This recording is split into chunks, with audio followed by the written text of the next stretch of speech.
Ruben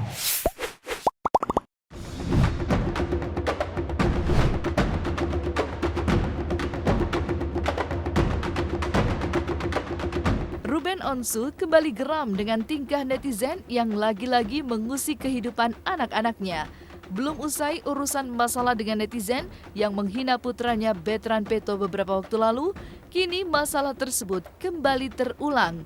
Ya, belum lama ini heboh sebuah video yang membuli Bertrand. Bahkan saking kesalnya, Ruben pun memposting video tersebut di sosial media pribadinya demi mencari keberadaan oknum pelaku yang membuli Bertrand tersebut.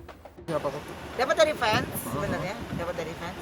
Oh, kemarin malam tahunya juga malam. Ya, saya udah bilang berkali-kali, maksudnya yang kemarin ini harus jadi pembelajaran, tidak hanya untuk saya tapi untuk semuanya gitu.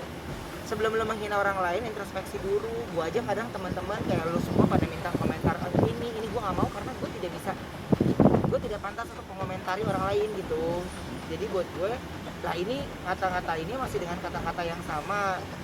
Dan menurut gue, memang itu adalah dia tidak pernah bergaul dengan lingkungan yang positif sebenarnya. Jadi akhirnya dia menganggap apa yang diomongin itu keren aja. Tapi ya ada dia foto-fotonya Wenda sama Onyo diedit-edit.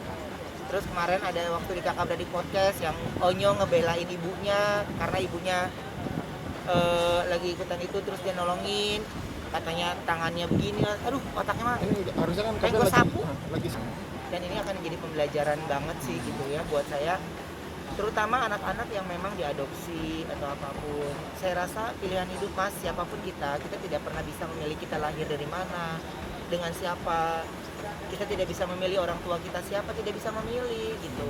Jadi nggak boleh menjadi bahan ejekan, apalagi status orang. Dan itu kan saya tegaskan, Bertrand itu bukan anak pungut, tapi anak yang saya asuh secara sah di negara. Karena saya mengasuhnya secara negara, secara ada surat-suratnya semuanya, ya udah saya serahkan lagi ke pihak yang berwajib aja.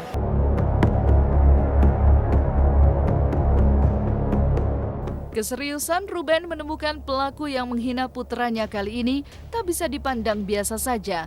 Setelah memposting video tersebut, sebuah video permintaan maaf dari pelaku yang menghina Bertrand tiba-tiba saja heboh di media sosial.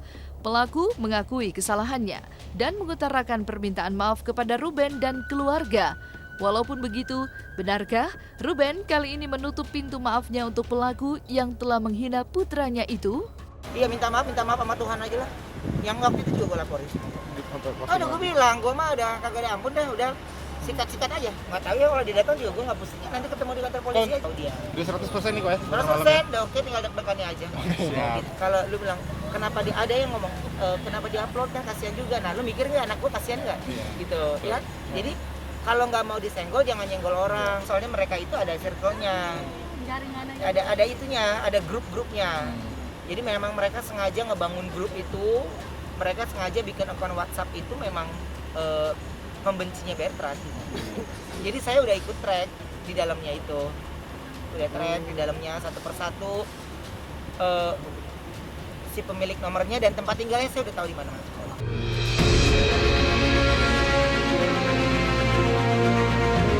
Memang, hati ayah mana yang tak sakit melihat puteranya dihina dengan kata-kata yang tak pantas. Oleh sebab itu, benarkah kuasa hukum Ruben Onsu kini tengah mengumpulkan bukti-bukti untuk menjerat pelaku pembulian hingga akan diserahkan ke pihak kepolisian untuk melakukan penyelidikan? Jadi kan memang ini kan pasti terkait dengan beberapa minggu yang lalu tentang rencana kita ingin melaporkan beberapa akun ya yang melakukan bullying secara cyber terhadap anaknya Ruben Onsu, Bertrand ya. Nah, hanya saja memang rencana untuk membuat laporan itu kan sedikit tertunda akibat adanya salah satu pelaku yang datang menemui Ruben dan Ruben menemuinya meminta maaf ya. Dan oleh karena itu kita sedikit menunda untuk membuat laporan terhadap akun-akun lain yang sudah ada dalam data kita. Nah, tertunda lagi karena ternyata masih ada akun-akun yang terus melakukan bullying terhadap Bertrand. Bahkan yang satu yang terbaru itu juga udah diposting sama Ruben ya di dalam IG-nya, Jadi itu yang membuat akhirnya kita agak sedikit tertunda karena kita mau semua orang-orang yang melakukan bullying melalui media sosial itu bisa terdata dengan rapi, bukti-buktinya bisa kita simpan sehingga ketika membuat laporan itu tidak berulang-ulang dan kita sudah memiliki bukti-bukti yang cukup kuat. Karena kalau misalnya kemudian kita lebih mengejar laporannya daripada menghimpun data dan buktinya, nanti pada waktu kita laporan bukti itu bisa kemudian dihapus oleh si pelaku. Jadi itu yang bisa kami sampaikan pada saat ini. Maaf itu kan tidak menghapus perbuatan pidana ya, dan dalam hukum pidana juga tidak mengenal kata maaf ya, karena damai apapun itu hanya di area hukum perdata. Kalau di dalam hukum pidana tidak. Nah makanya oleh karena itu tetap nanti akan ada satu proses yang membuat para pelaku itu harus bertanggung jawab ya, bertanggung jawab, sehingga ini juga memberikan suatu efek jera kepada pelaku dan juga sebagai satu contoh kepada pihak-pihak lain agar jangan melakukan perbuatan seperti apa yang dilakukan oleh orang-orang yang melanggar aturan tersebut. Nah jadi inilah dia, jadi walaupun ada maaf tapi mungkin prosesnya juga akan tetap berjalan. Mungkin nanti maafnya itu akan dipakai sebagai dasar yang meringankan atau mungkin ada hal-hal lain yang membuat Ruben akan menarik laporannya ya, karena kan ini delik aduan.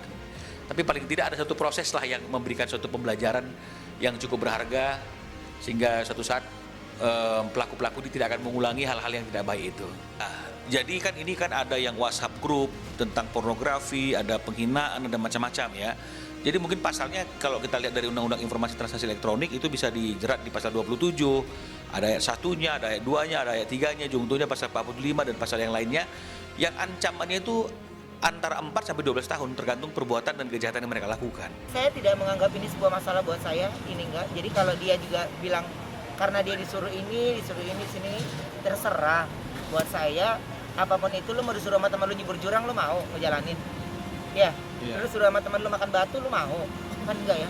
Kita udah sama-sama besar, saya rasa bersosial media dan bertutur kata yang baik. Gak usah gitulah mas. Lu semua pada kalau minta komentar orang lain, gue pasti menghindar karena gue udah sibuk sama urusan gue sendiri. Jadi gue nggak pantas buat menjadi hakim untuk hidup orang lain.